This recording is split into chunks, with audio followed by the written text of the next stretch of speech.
Good day, sir. I am Jason Tamayo. I am Carl Patrick Tamayo. I'm Kurt Russell Villas Mili. I'm Rama M. Chapman. I am Ronald De Plantano. And today, we are going to demonstrate wired peer-to-peer network.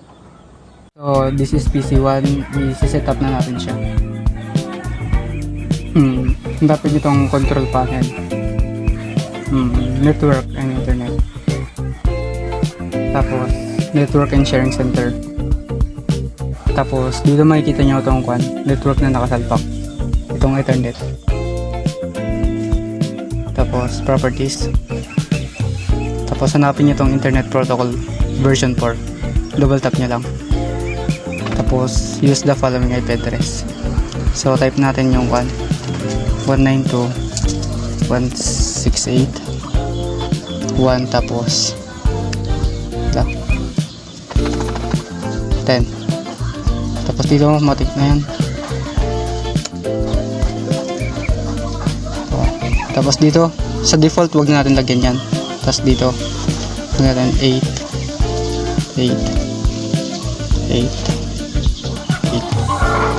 Tapos dito, 8 for protection lang. 4 and 4. Tapos, okay na. Tapos, okay lang to. Na-set up na yung PC1. Next, PC2. This is PC2. Okay, punta tayo sa control panel. Tapos network and internet. Network and sharing center. Tapos punta tayo sa Ethernet. Tapos properties.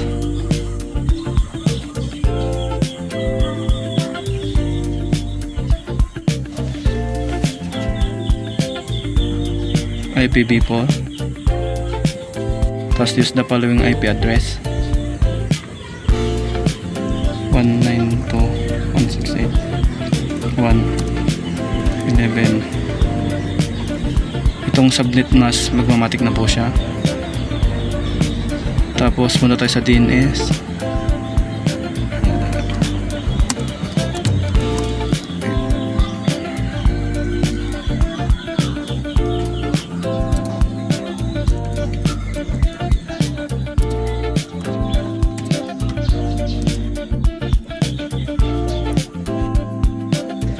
Tapos i-okay natin.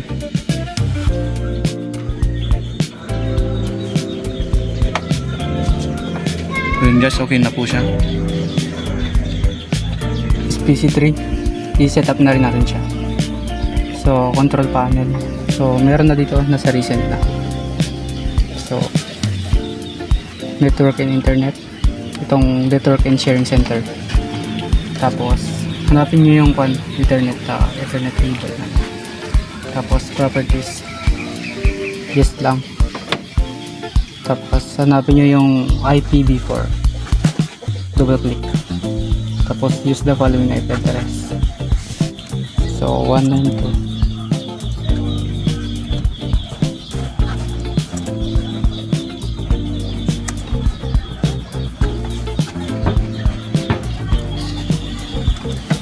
So, dito sa default gateway, wag na. Kasi naka-default na yan. Tapos, 8. Tapos dito naman 8 4. Tapos okay lang natin. So okay lang dito. Tapos okay na. So nandito tayo sa PC1. Mag new folder tayo. Tapos lagyan natin ang PC1.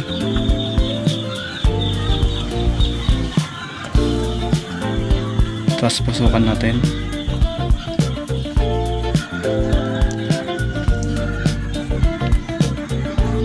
Then at punta tayo sa picture.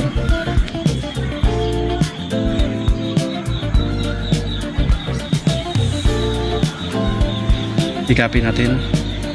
Tapos punta sa desktop. Hanapin natin ang PC1. Tapos i-paste natin. Balik tayo, i-right click natin, muna tayo sa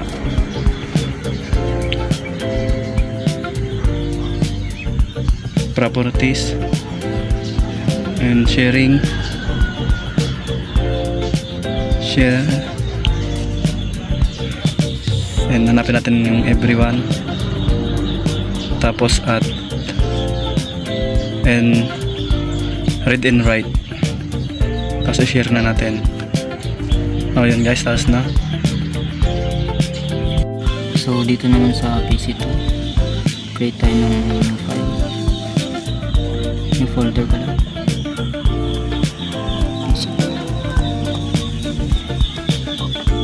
Then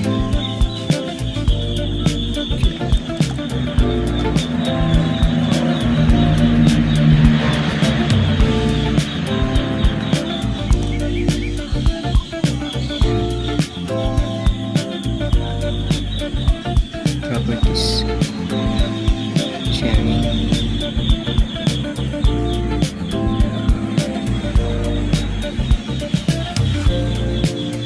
click natin everyone, scan, read and write, and share. Okay na. This is PC3. Punta tayo sa new folder. And isulat natin ang PC3. Sukan natin siya.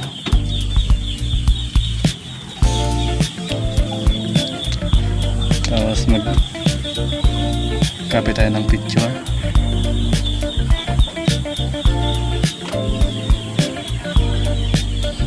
Punta tayo sa desktop. Hanapin natin yung PC3. Tapos i-paste natin. Tapos back tayo. Punta tayo sa right click natin. Punta tayo sa properties, sharing, and share. Pindutin natin yung everyone. Tapos add and read and write. Tapos i-share na.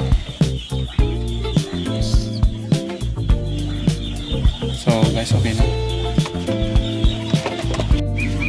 And sir, na-setup na namin yung lahat, naka-configure na ang static IP address at naka-share na rin ang mga folders. Ngayon, itetest natin kung nakikita at nabubuksan na ba ang files na galing sa PC1 at PC2. So, this is PC3. Punta tayo sa files. Network.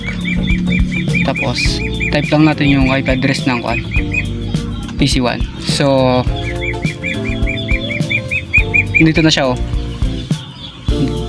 So, ito nakikita natin yung user, public, tapos user, Ryza, OneDrive at desktop. So, dito nakikita natin yung PC1. Check natin kung ito nga ba yung nakuha kanina. Check natin sa photos, just once. So, nakita naman na yung sa PC1. Next naman yung sa PC2 kung nakikita din. So, punta tayo sa network. Tapos, type natin. Ito yung 11. Ito yung PC2. So, lang natin to. So, kita din. Administrator. OneDrive. Desktop. Tapos, itong PC2. Check natin kung nakikita. So, kita naman. So, that's all, sir. Thank you. Thank you for watching.